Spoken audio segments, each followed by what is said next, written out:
have both joined our basketball family. Excited to have both those young men. Both, I think, going to have great careers here. I'm excited. Ethan, a young man that's 6'4", kind of a do-it-all guard, can score it, can pass it, can play multiple positions. Very athletic. And then we get a guy in Lucas who was the top guy for us from the standpoint of versatility with his size. Can play the point, can play really 1, 2, 3, 4.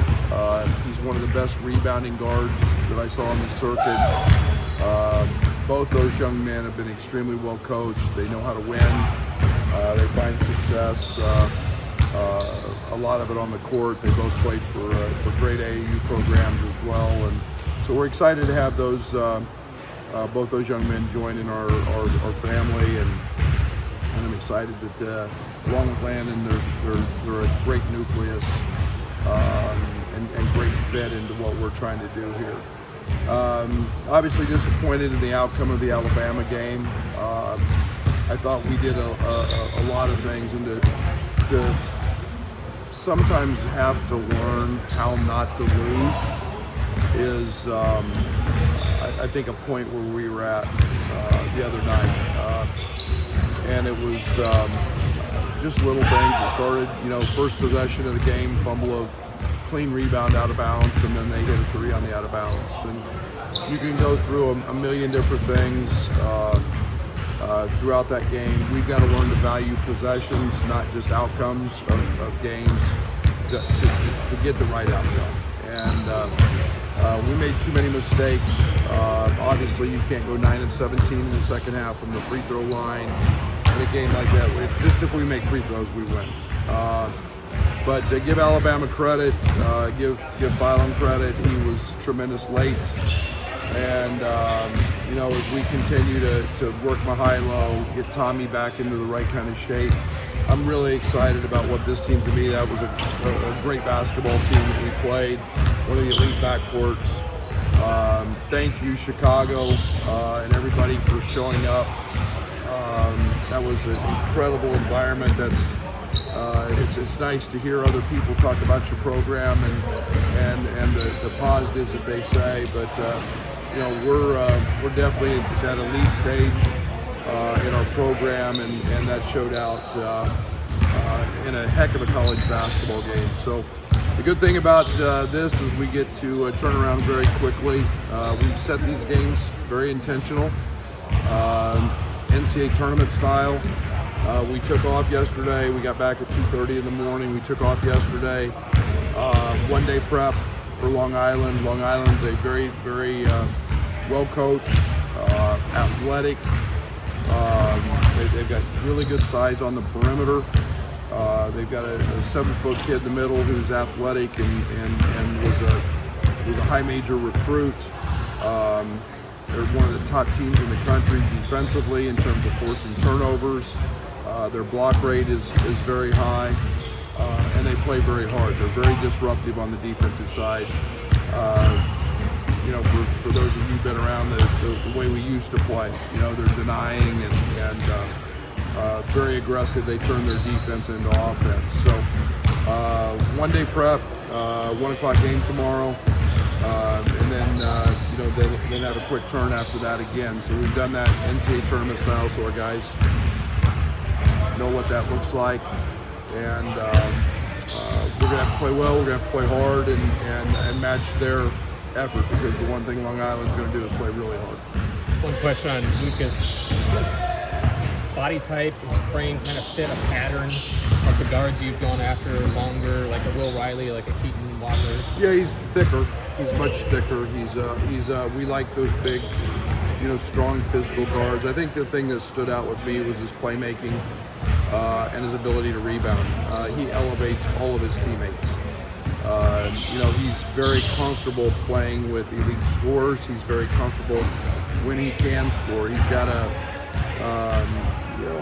maybe a little more Marcus Demas type to him than a Will Riley because of his frame, but just a guy who elevates everybody around him.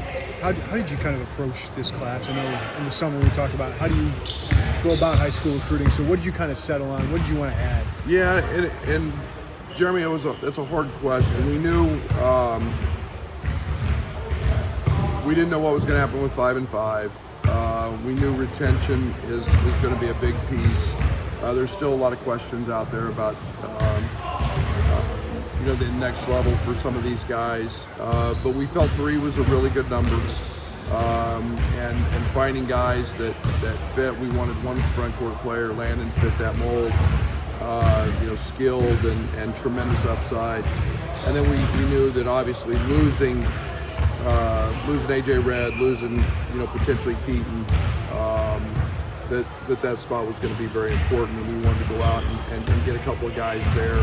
They were multi-positional, had good size, fit what we were looking for. We knew we needed scoring, we knew we needed playmaking, and I think we were able to hit the mark. And I think our staff did an incredible job of finding those guys, and the positional size, the shooting, the scoring were all things that we constantly look for. How do you, with the resource allocation now, with transfer portal, is there anything you look for differently in high school players to know that you could keep them around for a couple of years or anything? Yeah, like that? I mean, we want guys who really, really want to be here. We think there's guys that obviously want to be pros, but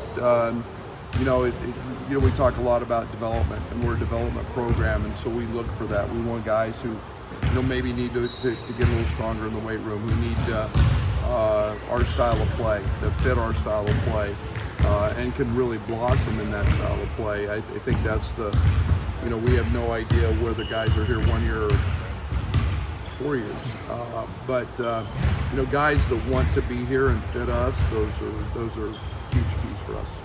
I guess we talked a lot about the guys who've been injured. It's always the next day for them after it could be, 2 days after the game. How Tommy looked in practice, Mahalo after? Yeah, both were really good. I spent a lot of time with Tommy yesterday, and he's a guy that's working his tail off, doing extra stuff. He's getting extra conditioning. He's pushing as many boundaries as he can push to get back in the best shape he can. And there's no doubt we need him on the court. He makes us a better basketball team, and so I think that his response was fine. He was in good practice today. Saw no sign with Mahalo. I thought Mahalo was terrific the other night and impacted the game when he was in. First time in a pretty big atmosphere against pretty good backcourt, and he just he did a lot of positive things. So that'll help our increased depth. And I thought Brandon had his best day today as well, and I'll feel a little more comfortable with him back in the rotation as well. Mahalo had 5 assists in Alabama. What does he add as a playmaker that's a little different, or just more? It's just that he's got speed. I thought one of the big impacts of the game was we didn't play with as much speed, especially in the second half. That could be a lot of reasons for that. I think the one thing he injects in us is that he's got his speed, he's got playmaking ability, he elevates his teammates, and he creates the opportunity to play below the free throw line, play in the paint. And then he doesn't always need a ball screen. He's a guy that can just get there without it, with his speed and quickness, and so that's a nice luxury to have, especially if teams want to try to switch us, or teams, if we get to a point where we're not ball screen all the time. He lives in that paint. David was pretty self-critical of his game the other day, said it was his worst game he's ever had. What do you hope he takes from playing against teams like that? Yeah, it's a learning moment. And the one thing about him is he's competitive. He wants to win. You've got to understand that as we talked about, it's not just the outcome of the game. We have to learn to win possessions. and no matter whether those possessions are in the first 4 minutes or the end of the game, and you can't make mistakes. We strive for perfection in an imperfect game, and that's what drives me as a coach. And getting them to understand it, getting them to not take plays off because they're tired. I'm playing guys too many minutes. We have to get away from that, so we're fresher and we're more active on the glass. And but you can't make a lane violation in a one possession game with 3 minutes to go. And those are things that you can't get beat in transition after you score a 3 and you jog back because you're having a conversation with an official. You can't do those things, and those are all things we can learn from everybody. And like I said, sometimes you have to learn, how not to lose before you can win.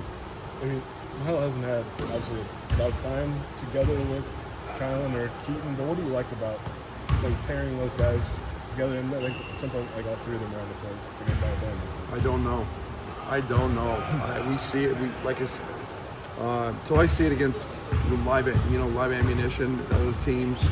I don't know that. I think I'm going to like it. I think it gives us the ability to play smaller at times when we need it. We had that the other night. Alabama went very small, late in the game, and it's a nice. And Brandon gives us also that other piece because of his ability to drive downhill. I would have, probably should have played Brandon. I mean, his ability to get downhill, his ability to drive in one-on-one situations is really good, but we'll see. Is there anything else you'd like to? I mean, I know a lot can happen between now and April, but is there anything you're looking at long-term wise to add to your roster? Prep guys, anything like that? Right now we're okay. I think. I think the one thing that we've always got to be conscious of is we have 15 roster spots, and always having the mindset that we're in an ever-changing world that